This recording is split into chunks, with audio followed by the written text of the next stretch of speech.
Now our story starts right here. Daniel Dubov playing with the white pieces, his opponent Georg Meyer. It's round 3 of the Chess World Cup and they couldn't be split in classical chess, so they went to this rapid play game, tie-break mode, but it's a draw. 6 moves, Daniel Dubov showing all the ambition of I don't know, help me finish the sentence, wet fish or something. He wants to go to the blitz portion of the tie breaks because he's got planned something absolutely confusing, bizarre. Hold on to your hats. This is an incredible miniature.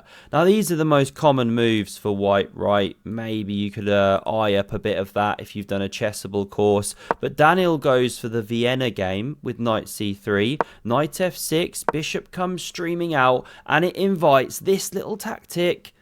Knight takes on e4.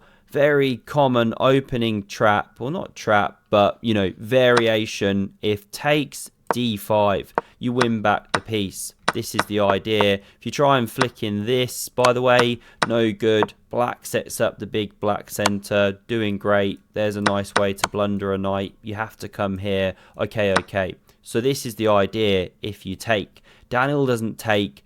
He plays this.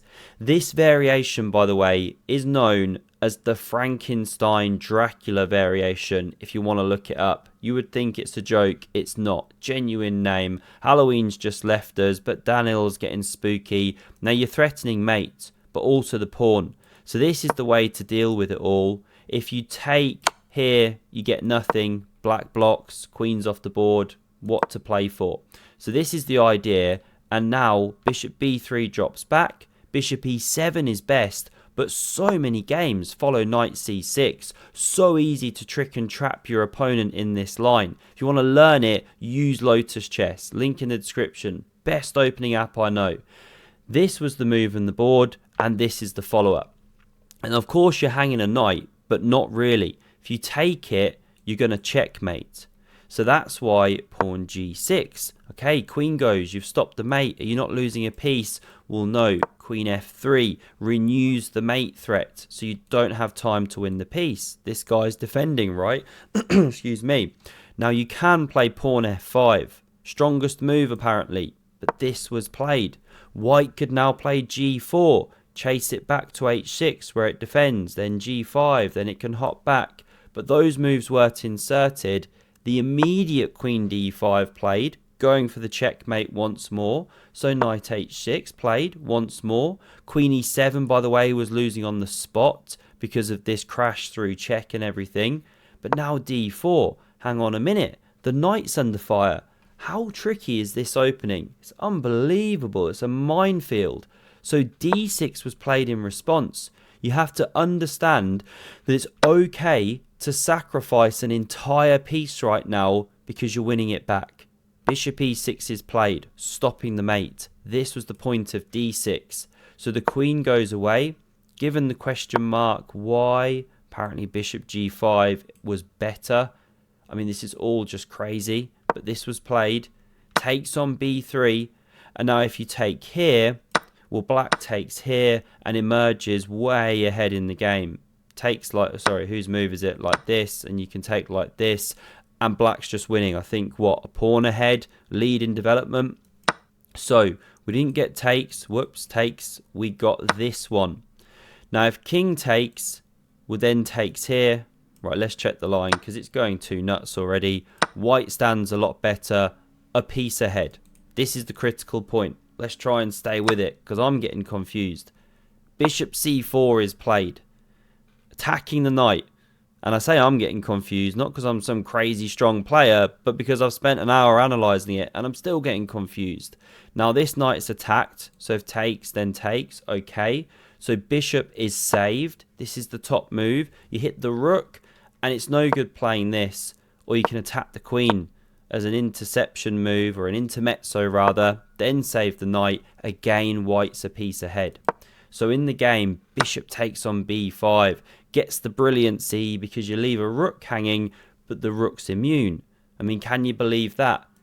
Taking an entire rook, not the move. Black's now better. I mean, I'm shaking my head in disbelief at these variations. Hit the queen, also hit here and threaten huge check. Say you do this, well then there's queen g5 and you're on this pawn. This is kind of the line. I mean, who can keep up with this stuff? It's just nuts. Why can't you take here? Okay, castles, not even takes here. Oh no, okay, queen's on the pawn. It's a crazy variation. Who can learn all this? We get takes on e5. Now rook g8 hits the bishop, so it slides to f6. Queen is attacked. Surely you move the queen. No, that would be way too simple for this game. We get knight takes on e5, so it counter hits on the white queen. You now have to calculate queen takes on b7, because you can't take this or then you take this. It wasn't played, so let's not even go there. We got bishop takes on e5. Surely now you take. Of course you don't. This game's way weirder than that. We get queen e7, pinning the bishop to the king. So castle's queen side was played. Take my bishop, I take your pawn. It's a different game. In this game, we saw bishop c6. Hits the queen, intercepts the attack. So queen c3, another only move. And you can't take this one with the queen, or not takes and messing up the structure, but rook e1 is going to win a queen. And even though you're here, you just haven't got enough for it. So pawn takes was played. Now you can't castle. Knight f3 hits the center, and f6 is the best move. You also could have looked at lopping that one off the board simply. This was played, however. The rook centralizes, both cannons blasting through the center. It's an equal position, black a pawn ahead even, but big pressure, big initiative. King f8 is actually a good move, but Daniel now just unleashes a brilliancy, so typical of his style, loves to attack. You don't have to play like this. He plays knight takes on e5, giving a piece for 2 pawns and putting a horrible question to black. How are you going to defend? The king's a bit stuck. There's all sorts of rook lift ideas into the game. There's queen c5 check ideas when this queen moves. And it's why there's only one square to stay alive. Now here's the point. You can't get anywhere on the d file.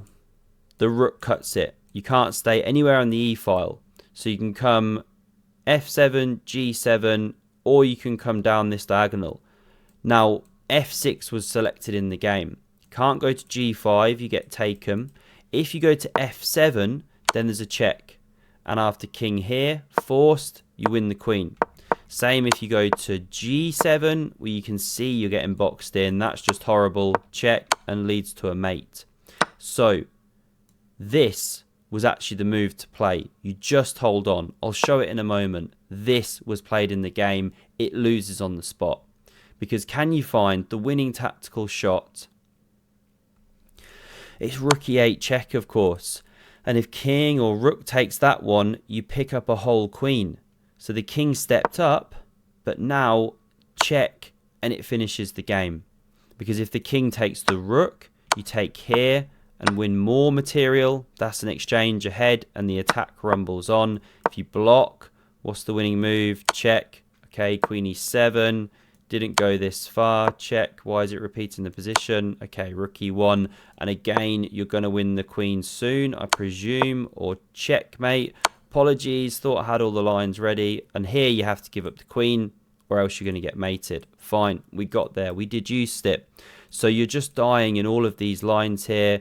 King g7, no good. Queen crashes through. Again, you win loads of material. Overwhelming attack after this check. So running back, here you had to play queen h4 because you stay in contact with the square. Upon queen c5 check, you can run with the king. Black's even winning now apparently. You can't actually find any decent checks. Pieces are covering all the important squares. And so if here you play g3 and try and kick the queen away, then she finds a check here. Critical moment. If king b1, you're worse. This is apparently best. Threatening mate. So g5 stops that mate. Game goes on like this. King g7 best. The line goes on and on and on with checks, right? Or checks on c3. Let's not keep going. Should be a drawn position. Final position was this one. Incredible miniature from Daniel. 24 moves there. Give the Frankenstein Dracula a go, right? So much fun. And have a look at the video on screen if you want to see another remarkable game of chess. Thanks a lot for watching and see you soon. Cheers.